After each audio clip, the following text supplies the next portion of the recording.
The morning room of Ashcroft House smelled of beeswax and dried lavender, and the fire had not quite taken against the October chill when Dorothy Vale made the mistake of reaching across the writing table to retrieve the Dowager's scattered correspondence. Her right hand passed through the low morning light from the east window. The garnet caught the flame. Lady Beatrice Vane's ivory fan stopped mid-fold, her eyes fixed on the ring. For a moment the room held perfectly still, the way a room holds still before something falls and breaks. And then the Dowager's hand closed around Dora's wrist with a grip that was not a request. "Where?" said Lady Beatrice, in a voice stripped of all its habitual polish. "Did you get that ring?" Dora did not pull away.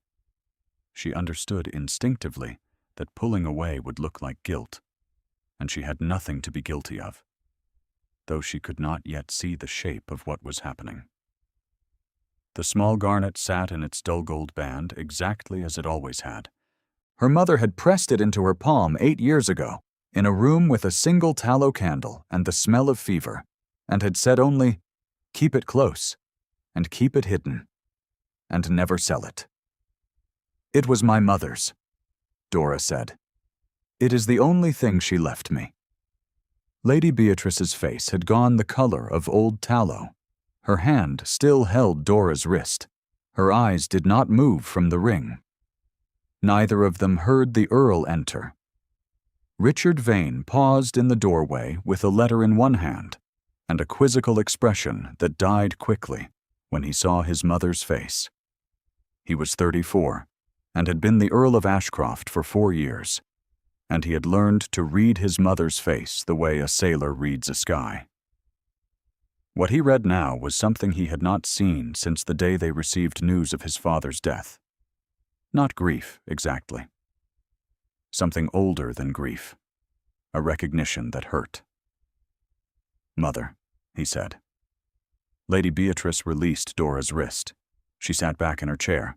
She pressed the ivory fan flat against her knee, and the controlled precision of that gesture told Dora that the Dowager was reassembling herself, the way one reassembles a very expensive piece of porcelain, carefully, aware of the cracks.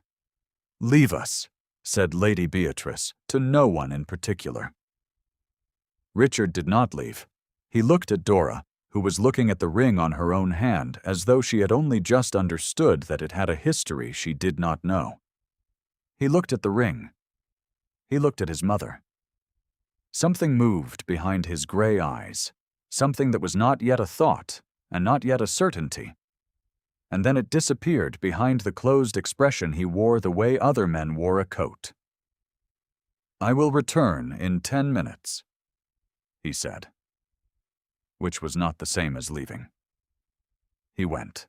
Dora Vale had arrived at Ashcroft House 6 weeks earlier on a gray September afternoon, her small trunk strapped to the back of a hired cart, her letter of reference folded in her pocket, and her nerves folded away somewhere she could not afford to reach for them.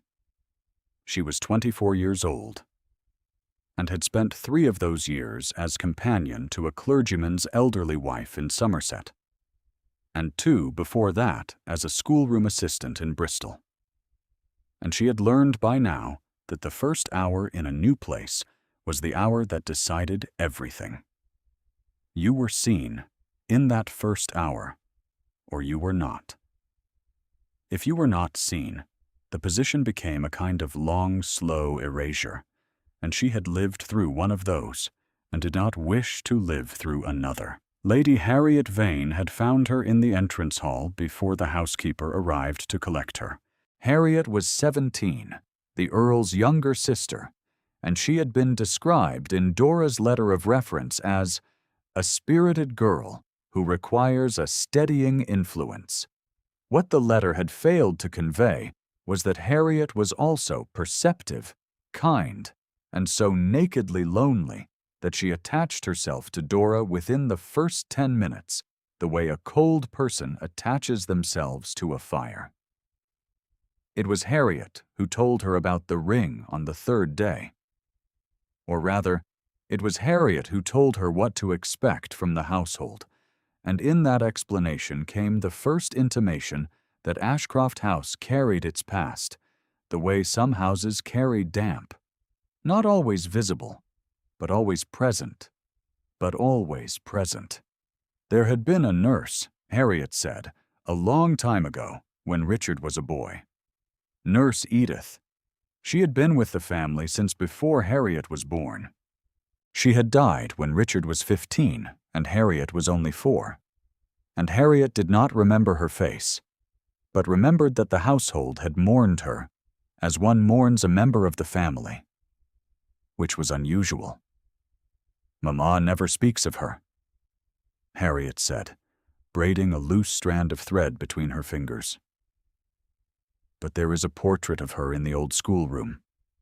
Small one, on the mantelpiece. I think Mama put it there." Dora had gone to look afterward.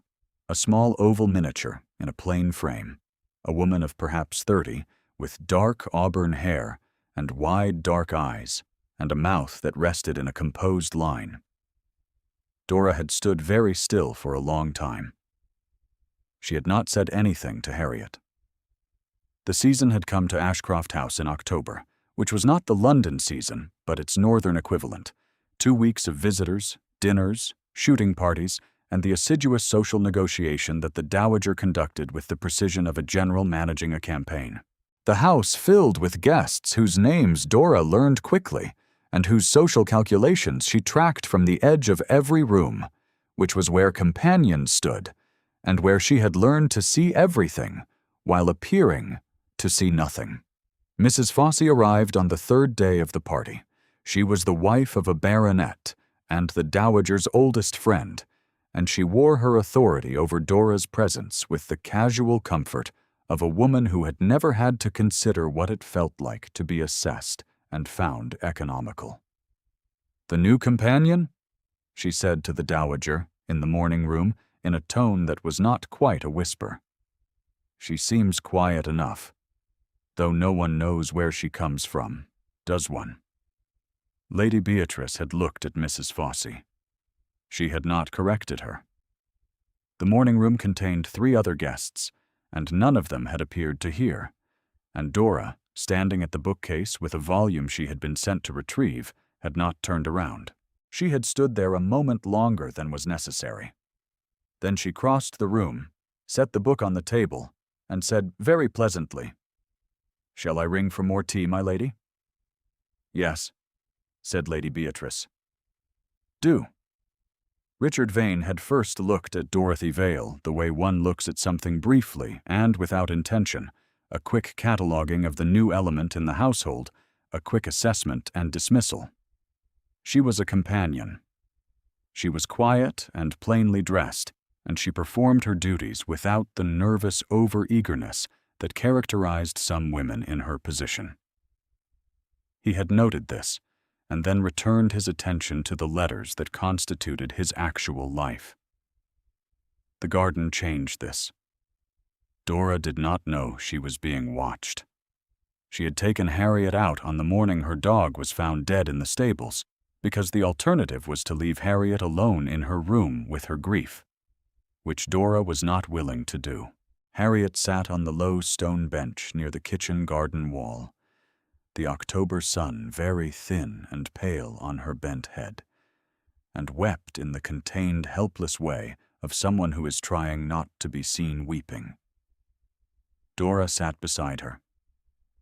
She did not offer platitudes. She did not suggest that the dog had gone to a better place, or that another dog could be found, or that one ought not to weep over an animal. She sat close enough that their arms touched, and she waited. And when the worst of it had passed, she told Harriet a story. It was about a woman she had known, she said, who had lost everything she loved over a period of years, until there was very little left to lose. And this woman had come to understand something about grief that the world did not tell you, that the capacity to grieve is the same capacity as the capacity to love, and the two are not different things. And to be able to feel the loss acutely is not a weakness, but the evidence of a heart that has loved well. She did not say it was her own story. It was. The Earl stood on the terrace for 11 minutes. He did not go inside. If you find yourself moved by what Dora carried into that garden, by the kind of quiet courage it takes to sit beside grief rather than retreat from it, leave a word in the comments. These stories exist because you stay to hear them. When Harriet came in from the garden that afternoon, her eyes still red but her shoulders easier, Richard intercepted her in the corridor and asked very quietly whether she was well. Harriet looked at him with the candid directness she had inherited from their father rather than their mother, and said, "Yes." Dora helped. He said nothing to this. He went back to his letters. Dora's name, said in that tone, remained with him. The library confrontation was his doing, and not his doing. He had come to retrieve a survey map from the upper shelves and found her at the reading table with a candle and his grandmother's household accounts, which she had been tasked with organizing. It was evening. The household was at dinner, and she had not been needed there, and so she had come here, because she was the sort of woman who filled silences with work. The library at Ashcroft House ran the full length of the east wing and smelled of leather and old paper and the particular cold of a room that has held more winters than its fires could manage. The shelves rose to the ceiling. A ladder on a brass rail leaned at one end, unused since before Dora's arrival.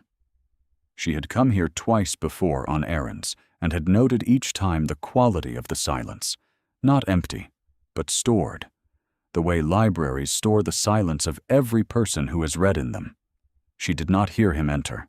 He moved quietly for a man of his size, and the carpet was thick, and she was absorbed in a column of figures that did not reconcile. She became aware of him the way one becomes aware of a change in the temperature of a room, a shift in the air, a new quality of attention present somewhere near the shelves. She did not look up immediately. She finished the column. Then she looked up. He said, "You should not have to do that by candlelight." It was not a pleasantry. It was a command dressed as an observation.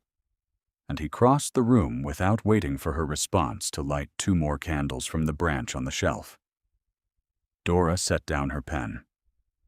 She watched him move in the candlelight and said nothing, because she had learned by now that he expressed care through arrangement rather than through sentiment, and that if she thanked him for the light, he would look as though she had said something unexpected. The additional candles changed the room. The shadows drew back from the table. His face became more legible, and she found she was not entirely prepared for how much more legible it became. The faint scar at the left brow catching a slight emphasis in the warmer light. The jaw set in its usual closed expression, but the eyes less shielded than usual, because he had not prepared himself to find her here and had not had time to compose the arrangement of his face. He pulled the survey map from the shelf.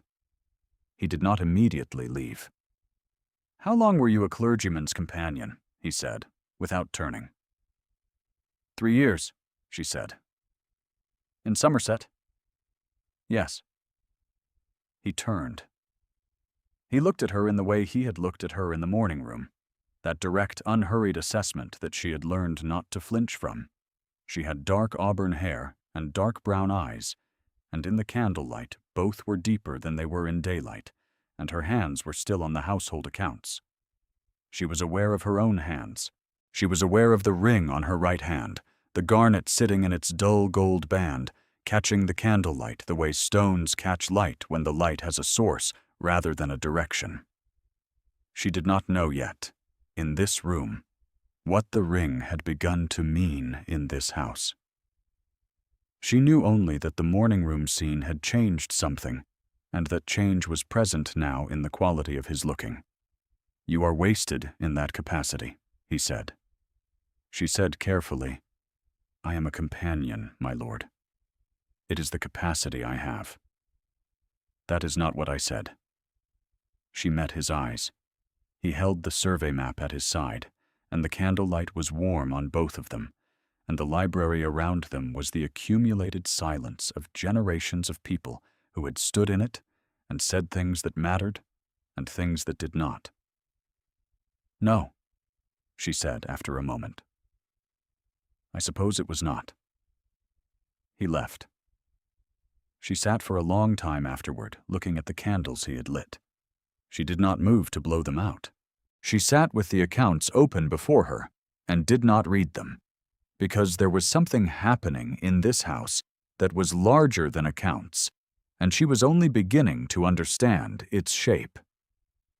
He came to her 3 days later in the music room, while Harriet was at the pianoforte. He positioned himself at the window, which was the correct distance for propriety, and said, in a voice that was level and not quite conversational, "I have been thinking about something I said to you in the library. I did not intend it as an insult." "I did not take it as one," Dora said.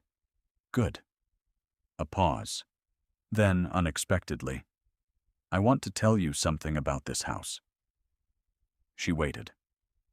The music room at Ashcroft House faced south, and in the afternoon it received a thin winter light that flattened color and made everything look as though it existed slightly before the present moment. Harriet played with her back to the room, her shoulders low in the way they were low when she was playing something she meant rather than something she was demonstrating. The window where Richard stood framed a view of the south garden, and at its far edge, the stone tower of the churchyard. He told her about Nurse Edith. He told her with the specificity of a man who has rehearsed a thing in his interior until it has worn smooth, and who speaks it now not because he has become easy with it, but because some accumulation has finally tipped the balance. He told her that Edith Pendleton had come to the house when he was 4 years old and had nursed him and his sister with a steadiness that was the kind of love that does not announce itself, that she had been a quiet woman, that she read aloud, that she had a way of telling a story that made the darkest thing feel comprehensible. There was something in the way he described it that Dora could not quite name. He spoke of Nurse Edith the way one speaks of weather, as something that shaped everything and could not be separated from the landscape in which it occurred. Not with sentimentality, with the specificity of genuine memory, which is always a little uncomfortable and never quite ornamented. He said, "She died when I was 15. I was old enough to send for a physician, and I did not. I thought she had only a cold." Dora was very still. "I thought she had only a cold," he said again, "and she was dead within the week." He looked out the window. Harriet continued to play, something soft and wandering that did not demand attention. "My mother had her buried in the churchyard at the edge of the estate," he said. She laid a ring on her hand, a gold ring with a garnet stone. It was a ring she had given Edith herself some years before, when Edith nursed me through a fever that came very close to killing me at the age of 7. Dora's throat had gone tight in a way she could not explain and did not attempt to examine. She knew, with the specific interior certainty of the body rather than the mind, that something enormous was happening in this room. She did not know yet what it was. She knew only that her hands were in her lap, and that the ring was on her right hand, and that the Earl was describing a ring with a garnet stone buried in the churchyard at the edge of the estate, which was the estate she was sitting in a music room on a winter afternoon. The music stopped. Harriet had not stopped playing. Dora had stopped hearing it. Her right hand was in her lap. She could feel the ring against her finger. She did not move.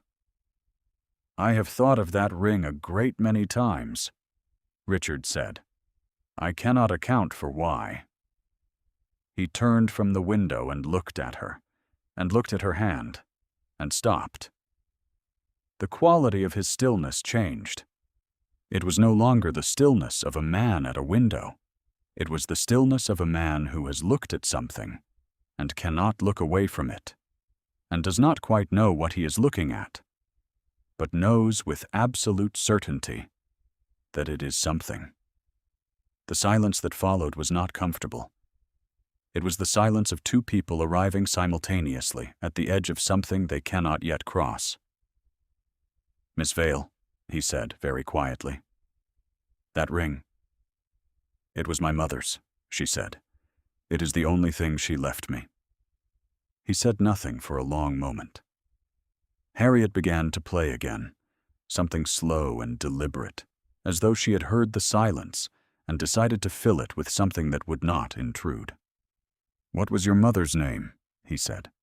"Edith," said Dora. "Edith Vale. She died when I was 16. The name landed in the room between them and did not immediately produce what she might have expected.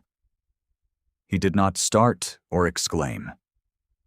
He looked at her with a very careful, very controlled expression, as though the contours of a room he thought he knew had shifted by a degree that was almost imperceptible, but which changed the room completely. It was not a lie. Her mother had been Edith Vale by the time she died. Before she was in service, she had perhaps been something else. Dora had never known her maiden name. She had never known, in truth, very much about her mother's life before the small rooms they shared in Bristol, the careful household they kept, the way her mother read to her in the evenings and told her that a woman's mind was her own, even when everything else was not. She had known her mother's hands, and her voice, and the particular quality of her attention, which was the kind of attention that made a person feel accurately seen rather than flattered. She understood now, in this room with Harriet's music and the pale winter light, that someone else had known these things about her mother too. That her mother had been known and valued and mourned in a house that Dora was now sitting inside. Richard was looking at her as though the contours of a room he thought he knew had shifted. "I see," he said, though it was clear he did not yet see, not all of it. Not the full shape. The beginning of it was there. And the beginning was enough to change the quality of the air between them, which had been charged in one way for 3 weeks, and was now charged in a different way entirely. A way that was less like anticipation, and more like recognition, and more tender than either. After that, the house grew complicated. Lady Beatrice had not returned to the subject of the ring since the morning room. She watched Dora now with a new attention, the kind that was not warmth and was not yet accusation, but was something suspended between them. Dora felt it the way you feel a change in weather before it arrives, with the quality of light changed, the pressure in the air altered, the small animal knowledge that something is coming. She had become careful about where she wore the ring. Not that she had removed it. She would not do that. It was her mother's, and she would not put it away in a box because a great house had found it inconvenient. She was aware of it now, in a way she had not been before. Aware of the way it sat on her hand, the way it caught light in rooms with candles, the way Lady Beatrice's eyes moved to it when she thought Dora was not looking. Sir Gerald Fossey sat at the dinner table 2 nights later and said, in the comfortable voice of a man filling a silence with the first convenient thing, "The companion seems capable enough. Though one wonders about the provenance, doesn't one? No one knows where she comes from." Precisely. 3 other guests nodded. Lady Beatrice said nothing. She looked at her plate. Dora, who was standing behind Harriet's chair in her capacity as the woman who made sure Harriet ate when she forgot to eat, kept her eyes on the middle distance and her hands still at her sides. She did not look at the ring. She did not look at any of the faces that had nodded. She looked at the silver epergne at the center of the table, which reflected the dining room back to her in a distorted curve, and she waited for the conversation to move. Miss Cecily Hawthorne, who was 22 and had arrived with her mother on the same afternoon as the Fosses, sat at the Earl's right hand and was everything the season understood as eligible, fair, accomplished, unhurried in her beauty, the daughter of a family whose name and fortune made the match sensible.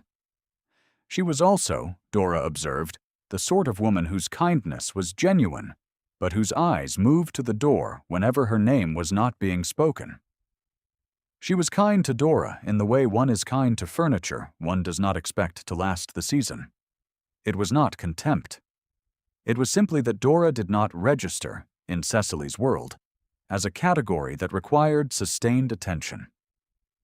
Richard sat at the far end of the table and said very little. He ate. He answered questions about the estate when they were put to him. He did not look at Dora. She was aware, with the peripheral precision of a woman who had spent 3 weeks being aware of a man's position in rooms without appearing to be so, that he did not look at her throughout the dinner, which was itself a kind of looking.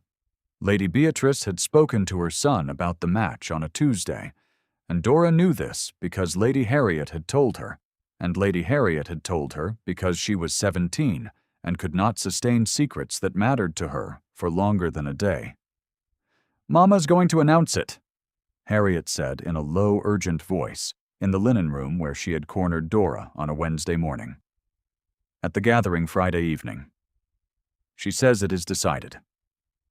"Perhaps it is," Dora said. "Richard has not decided," said Harriet. "I know when Richard has decided something. He goes very quiet, and he stops moving the papers on his desk, and he eats without looking at his food. He has not done any of that." Dora folded a pillowcase with deliberate precision. She thought about what it meant that Harriet was telling her this. She thought about the music room and the name she had given him, and the expression on his face when he heard it.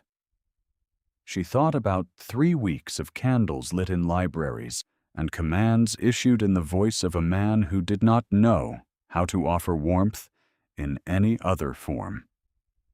"Harriet," she said, "I am a companion. What your brother does or does not decide is not something I ought to concern myself with." Harriet looked at her with the direct intelligence of a girl who sees more than people wish she would. She said nothing. She took the folded pillowcase from Dora's hands and put it on the shelf, and went quietly out of the room. The letter came that afternoon. Not a letter delivered from outside. The letter had been inside the ring box all along. Dora had kept the ring box in her trunk for 8 years. It was a small thing of battered leather, and she had never thought to look beneath the velvet lining, because the ring was always on her finger, and the box was always closed, and it had not occurred to her that there was anything more to find. The lining had come loose at one corner, and in the process of packing her trunk to be ready in case she was told to leave, she had found it. A folded paper, thin with age, the crease lines so deeply set that the paper had begun to separate along them, the way old things separate when they have been held in one position too long. Her mother's hand. She knew it at once. She had spent 16 years watching her mother write, penning letters to the household accounts, letters to the few correspondents she kept, the small, careful inscriptions in the front covers of the books. She acquired one by one and treated as the most valuable things she owned. She knew the particular lean of her mother's hand, the way the letters were formed with precision, but not with coldness, the way a woman writes when she has been taught well and has never had occasion to write carelessly. She had sat on the edge of her bed for a long time before she could read it. Her mother wrote in the voice of a woman who does not expect to be heard by the person she is writing to, which is the voice of a woman who is writing anyway. She wrote about the house where she had spent the best years of her life. She wrote about the children she had nursed, the small boy with the fever, and the younger girl who had loved to be read to, and the way the house had felt in winter with the fires laid, and the kitchen busy, and the family not yet complicated by grief. She wrote that she had been happy there. I want you to know that. I was valued, and I was content, and it was the best work I was ever given to do. She wrote of the ring they gave her when the boy recovered. The Dowager herself. I have worn it every day since, except when it would call attention to the station I could not claim. I wore it when you were born. I wore it when I was frightened. I wore it when I missed the house. She wrote, "Do not think badly of them. They did not know about you.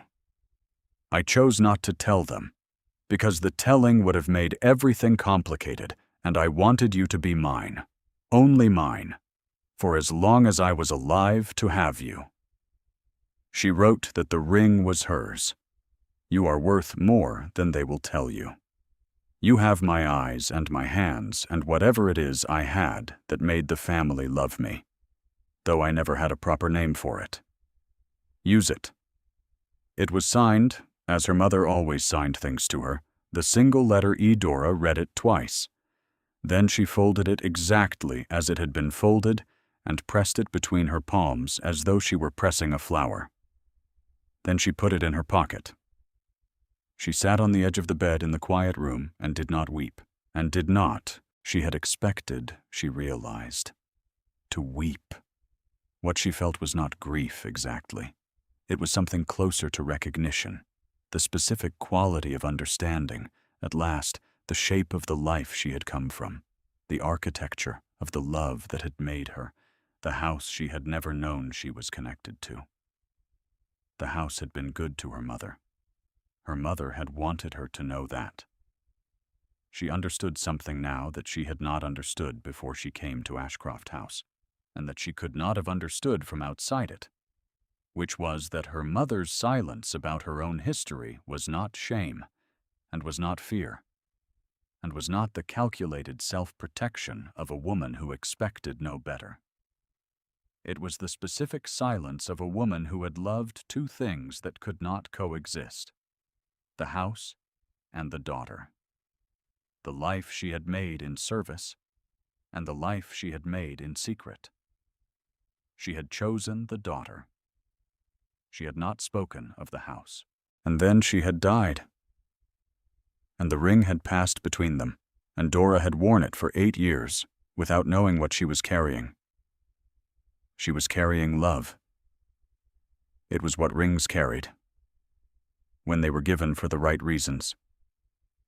She had been wearing her mother's love and the Dowager's gratitude and the accumulated tenderness of a household that had not known she existed, and she had worn all of it every day and called it her mother's only possession, and nothing more. She did not go down to dinner that evening. Harriet brought her a plate at 9 o'clock and sat with her for 20 minutes and asked no questions, which was among the kindest things anyone had done for her in a long time. Harriet came to her door that evening and said, in a voice pulled tight with distress, "One of the Fossey cousins told Lady Hawthorne at supper that no one knows where you come from, and that it is odd you were placed here without a family vouching for you." Dora looked at the girl. She said, "Thank you for telling me." "Is it true," Harriet said, "that no one knows?" "Not entirely," said Dora, and did not explain. The gathering on Friday evening was held in the great drawing room, which Dora had entered precisely 6 times since her arrival, and always in a professional capacity. It was a room of high windows and pale winter light absorbed and returned in the 100 facets of a chandelier, and the guests moved through it with the practiced ease of people who have spent their adult lives in rooms like this one. Dora stood near the door that gave onto the corridor, which was where she stood in rooms like this one, near enough to be available if Harriet needed her, far enough to be invisible if the room preferred it. Lady Beatrice stood at the center. Cecily Hawthorne stood nearby, in white muslin with blue ribbon at the hem, her honey-gold hair dressed with its small, careful ringlets, and she was so exactly what the room expected that looking at her was almost restful. Her mother stood at her shoulder.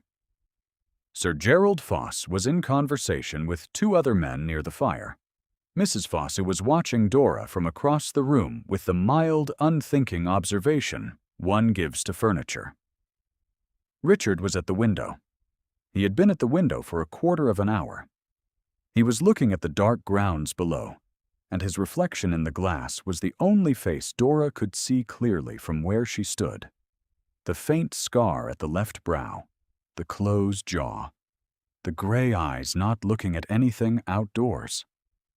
Lady Beatrice moved toward the center of the room with the particular deliberateness of a woman who is about to conduct a ceremony.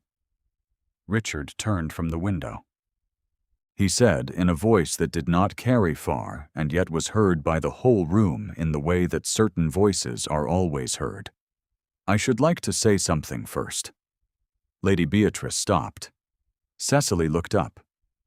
The room quieted not all at once, but in a slow, inward breath, conversation dissolving section by section until there was only the fire. Richard crossed the room. He did not cross it in 3 strides.